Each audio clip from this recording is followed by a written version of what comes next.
Desert Shield has become Desert Storm. Just after last night's evening news broadcast began, so did the war.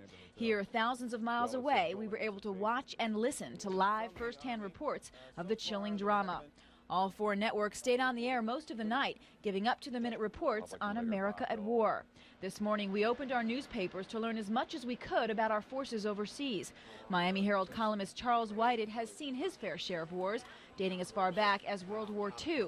He says it was television coverage of the Vietnam War that changed America's perception of war. The very vision of American troops being killed and wounded in combat came to us night after night on the evening news. It had come to us in an intensely personal way. Throughout the entire sky, there are flashes of light. If you were tuned to ABC, you heard Gary Shepard with the first live telephone report from Baghdad as the war erupted. He first described a calm and almost immediately after, the storm. American planes had invaded Baghdad.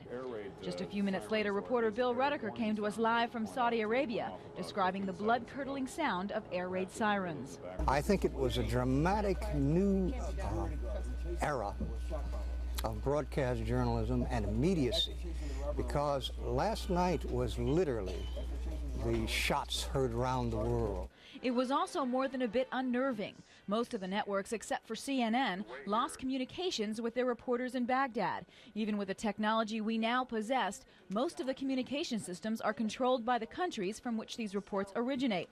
Despite these satellite glitches, though, many of us got our news from television. In fact, here in South Florida, 80% of the homes with televisions were tuned in by 9 o'clock when the president spoke. They were listening in Cairo and in London and in Paris and in Moscow and in Turkey, all over the world, and this was being translated. It was a momentous feat of news and news gathering.